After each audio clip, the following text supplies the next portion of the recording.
Hello guys, welcome back to my channel. आज जो है हम नेक्स्ट टॉपिक करने जा रहे हैं chapter share capital of a company, kinds of share capital. अब शेयर कैपिटल जो है वो दो तरह की होती है, equity share capital and preference share capital. Equity share capital वो कैपिटल होती है जो कि प्रेफरेंस शेयर कैपिटल नहीं होती है, और इनको जो भी डिस्ट्रीब्यूशन किया जाता है, इनको जो भी पेमेंट की जाती है वो कब की जाती है, पहले प्रेफरेंस शेयर्स को दी जाएंगी, उसके बाद इक्विटी शेयर्स पर पेमेंट दी जाती है। तो इनका प्रायोरिटी राइट नहीं होता, लेकिन जो प्रेफरेंस शेयर्स होल्डर्स होते हैं उनके पास प्रायोरिटी राइट होता है कि वो सबसे पहले पेमेंट ले सकते हैं इक्विटी शेयर होल्डर से पहले। अब जो है प्रेफरेंस शेयर कैपिटल एक पार्ट होता है कंपनी की कैपिटल का, और दो रिक्वायरमेंट्स जो हैं इसमें ज़रूरी होती है कि कौन कौन सी रिक्वायरमेंट हैं जिनसे हम कह सकते हैं कि ये प्रेफरेंस शेयर कैपिटल है। तो पहली रिक्वायरमेंट ये है कि जो प्रेफरेंशियल राइट होना चाहिए उनका फिक्स्ड अमाउंट पर, कि सबसे पहले उनको ही मिलेगा। डिविडेंड का रेट है चाहे, तो एक पर्टिकुलर अमाउंट पहले से ही डिसाइड कर दिया जाता है कि इनको मिलेगा, और it carries a preferential right. इनको प्रेफरेंशियल राइट वाइंडिंग अप के टाइम पर भी मिला जाता है। जब वाइंडिंग अप होगा कंपनी का, उस केस में भी इनको मिलेगा। पहले पैसा इन्हीं को मिलेगा, उसके बाद इक्विटी शेयर होल्डर्स को मिलेगा। जो बचा कुचा पैसा होता है वही मिलता है इक्विटी शेयर होल्डर्स को। इनको इनकी पूरी पेमेंट कर दी जाती है, ठीक है। इसके बाद है अल्ट्रेशन ऑफ शेयर कैपिटल। अब कंपनी के लिए जो कंपनी या तो लिमिटेड बाय शेयर्स है, लिमिटेड बाय गारंटी है, या जिनके पास शेयर कैपिटल है, तो वो वाली जो कंपनी है उनके लिए मैंडेटरी होता है कि क्या करवाना, शेयर कैपिटल को, अपनी कैपिटल को मेमोरेंडम में स्टेट कराना, उसको रजिस्टर्ड कराना। तो वो जब रजिस्टर्ड करा देती है उसके बाद वो क्या करती है, उस कैपिटल को डिवाइड कर देती है बहुत सारे वैल्यू ऑफ शेयर्स में। अगर मान लीजिए 5 लाख की कैपिटल है, तो अगर उसने 100 रुपये ईच रखी है, तो यानी 5000 शेयर्स उसके हो गए कंपनी के। अब कंपनी जो है क्या करेगी, इन शेयर्स को इशू कर देती है बाद में।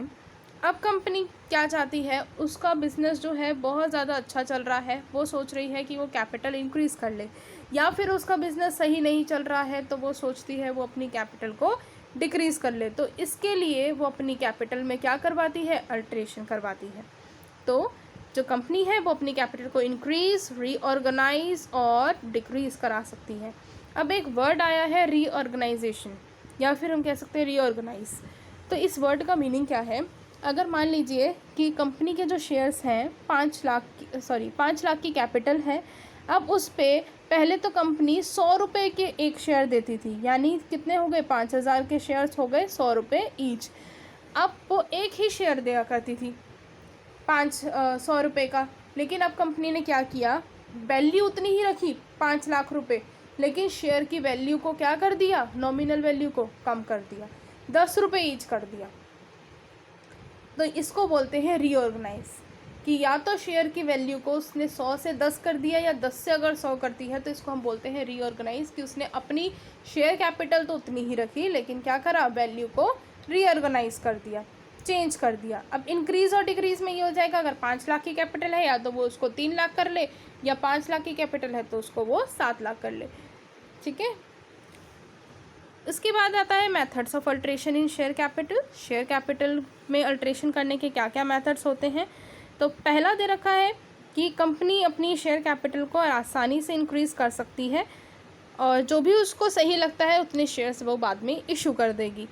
अब जितने भी शेयर्स हैं, अगर लार्जर अमाउंट के शेयर्स हैं पहले से, तो उसको कम कर देगी, जैसे रीऑर्गेनाइज वाला पॉइंट यहाँ आ जाएगा, उसको कम कर देगी।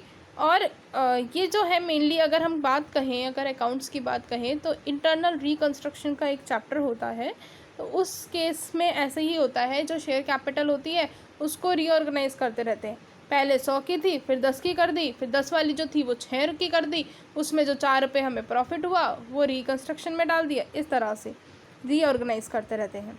अब इट में कन्वर्ट ऑल और any of its fully paid up shares into stock. ये क्या कर सकती है, पूरे के पूरे अपने फुली पेड अप जो शेयर्स हैं उनको स्टॉक्स में कन्वर्ट कर सकती है।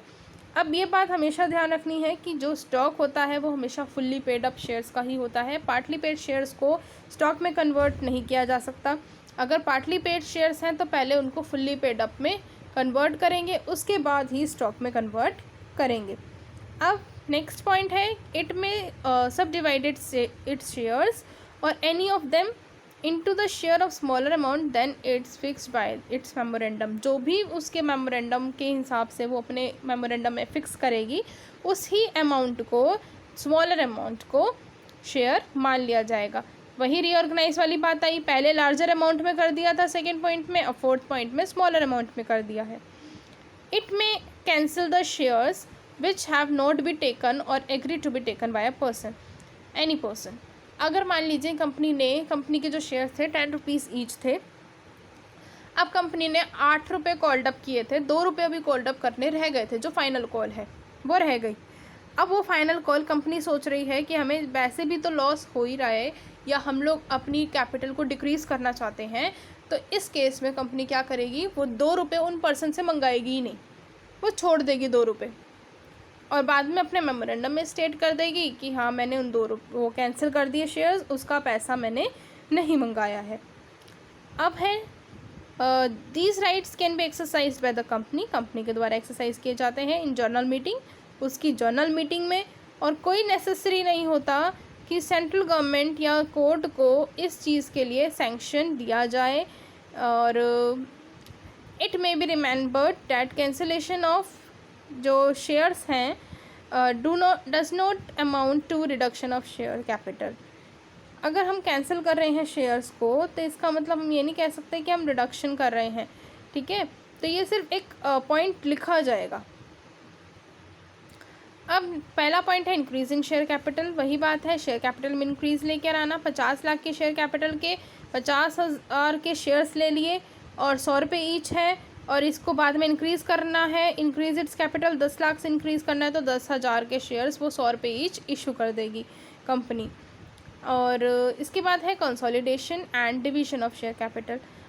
डिवीजन ऑफ शेयर कैपिटल और कंसोलिडेशन, फॉर एग्ज़ाम्पल जो ये कन्वर्ट 10 शेयर्स जो हैं वो 10 रुपये ईच में कर देगी, या फिर इन्हीं शेयर्स को 100 रुपये में का कर देगी, 10 शेयर ना बना के एक ही शेयर बना दे 100 रुपये का, ठीक है। तो इसको बोल देते हैं कंसोलिडेशन या इस तरह का डिवीजन।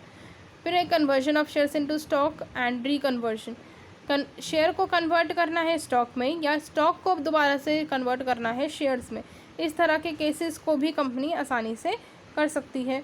उसके बाद है sub division of share capital. Share capital को सब डिवाइड कर देना। जैसे कि एग्जांपल दे रखा है कि 100 रुपये का शेयर है, पेड अप वैल्यू है 40 रुपये की, तो इसको डिवाइड कर दिया गया 10 शेयर्स में। अब यही जो 10 शेयर्स हैं इनकी पेड अप अमाउंट कितनी हो गई, 4 रुपये हो गई। इसके बाद है cancellation of share capital.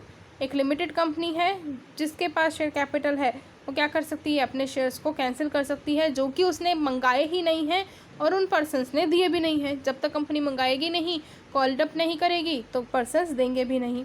And जो reduce the amount of its share capital by the amount of the shares so cancelled.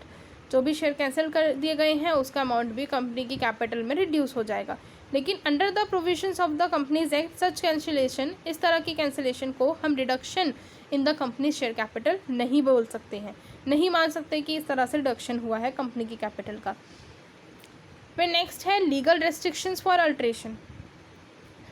अब अल्ट्रेशन करने के लिए कौन कौन से रेस्ट्रिक्शंस आते हैं कंपनी के लिए। पहला है कि अल्ट्रेशन बाय स्पेसिफाइड कंपनीज, की कुछ ही कंपनीज ही इनको अल्टर कर सकती हैं।